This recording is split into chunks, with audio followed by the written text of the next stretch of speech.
Kalau kita tanya, mobil Formula 1 manakah yang paling sukses menguasai satu musim balapan Grand Prix sebelum era mesin hybrid? Jawabannya bisa beda-beda. Tapi, boleh jadi jawaban yang valid menurut para pengamat F1 adalah mobil McLaren MP4-4 Turbo. MP4-4 mendominasi sepanjang musim balap F1 1988 dengan kemenangan podium 1 dan 2 secara bersamaan. Letak faktor penting dan selalu jadi bahan pembicaraan ialah MP4-4 dibawa oleh dua driver F1 dengan level luar biasa. Pertama adalah The Professor, Alain Prost. Dan yang kedua tentunya the one and only, the great Ayrton Senna. Kedua pembalap luar biasa ini bersaing membawa mobil dengan spek yang sama untuk menjadi juara selama musim balap 1988. Tahun 1988 adalah tahun kelima Senna membawa mobil F1 dan McLaren menjadi tim ketiganya. Saat itu Alain Prost sudah memegang 2 titel juara dunia. Mobil MP4-4 dirancang oleh desainer asal Amerika, Steve Nichols, atas arahan Technical Director McLaren, Gordon Murray, yang juga merancang mobil F1 tim Brabham. Kedatangan Gordon Murray dari tim Brabham membawa input terhadap desain mobil McLaren selanjutnya, yaitu low line design, atau menempatkan bodi dan mesin mobil serendah mungkin, seperti ia implementasikan pada mobil Brabham BT55 sebelumnya. Murray menemukan rancangan ini berangkat dari adanya kondisi negatif, yaitu downforce yang dihasilkan oleh sayap belakang mobil kurang efektif. Kondisi tersebut terjadi akibat bentuk bodi mobil yang terlalu tinggi, maka aliran udara dari bagian depan tidak mencapai sayap bagian belakang. Untuk itu, Murray meminta Steve Nichols mendesain bagian cross-section bodi mobil menjadi lebih tipis. Posisi sudut punggung pembalap duduk di kokpit lebih rendah 30 derajat. Rancangan ini memungkinkan airflow dari bagian depan mobil mencapai sayap belakang untuk selanjutnya menghasilkan downforce lebih efisien. Hanya, merealisasikannya nggak mudah. Saat itu belum ada tersedia mesin dengan ketinggian antara bagian dasar, silinder blok, dan bagian atas yaitu silinder head, cover, dan throttle body memenuhi persyaratan, kecuali mesin BMW M12-13 yang dipasangkan di mobil Brabham BT55. Demikian juga penyesuaian bentuk gearbox dan diameter kopling yang harus lebih kecil.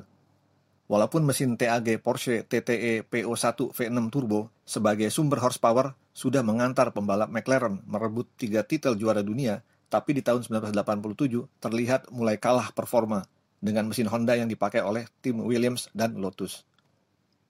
Titik terang datang pada saat Honda menjadi engine supplier menggantikan TAG Porsche. Gordon Murray meminta Honda untuk merancang mesin dengan dimensi seperti yang ia inginkan. Dan Senna, yang sudah terbiasa membawa Lotus 99T bermesin Honda V6, di musim balap 1988 akan menjadi teammate-nya Alain Prost.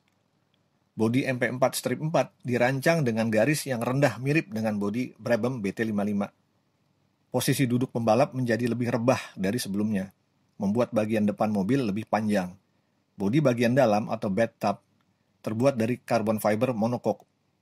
Desain ini keseluruhan memberi kontribusi juga pada peningkatan kekuatan torsional chassis, menahan hentakan dahsyat mesin turbo. Honda RA168E V6 Turbo adalah mesin dengan desain baru, faktor konsumsi bensin yang efisien dan daya tahan pada waktu race. Meskipun regulasi tahun 1988, tekanan turbo boost diturunkan menjadi 2,5 bar dari sebelumnya 4 bar. Dan kapasitas tangki bensin tidak boleh lebih dari 150 liter. Mesin tetap sangat powerful dan cukup irit.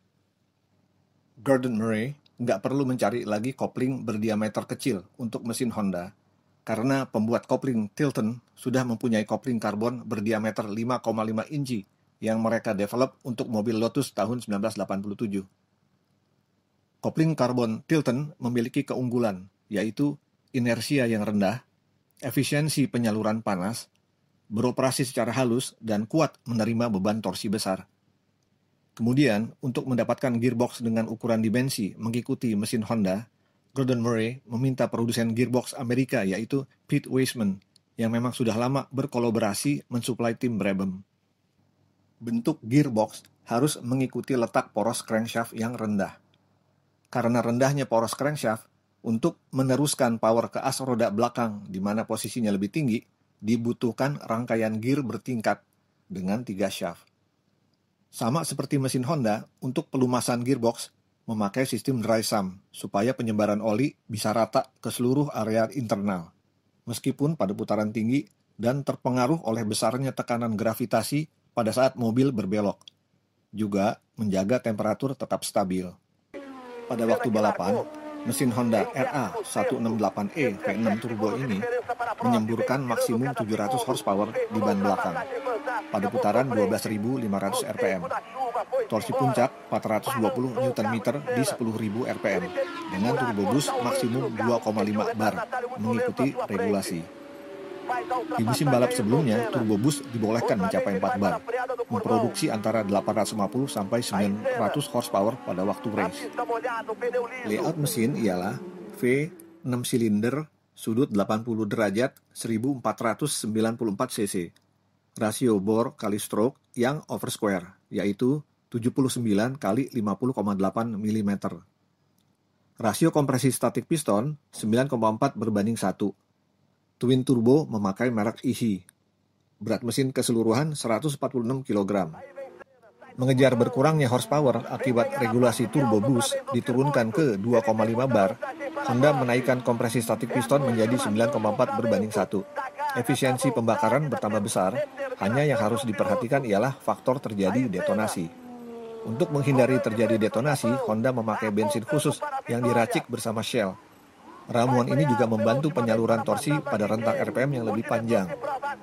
Membawa mobil MP4 Strip 4, Senna dan Prost menguasai musim balap 1988 dengan jumlah 15 kali podium 1 dan 10 kali podium 2. 8 podium 1 diraih Senna dan 7 podium 1 oleh Prost. Dominasi Senna dan Prost diteruskan pada tahun 1989, membawa McLaren MP4 Strip 5 bermesin Honda RA109E 3490 cc V10 sudut 72 derajat. Musim balap 1988 adalah penutup era mesin brutal turbocharger, digantikan lagi dengan mesin-mesin normally aspirated screamer. Kedikdayaan mobil MP4 Strip 4 pada tahun 1988 enggak diragukan dinobatkan sebagai mobil F1 spektakuler yang pernah diciptakan. Tak terkalahkan merajai pada satu musim balapan. Terima kasih teman-teman.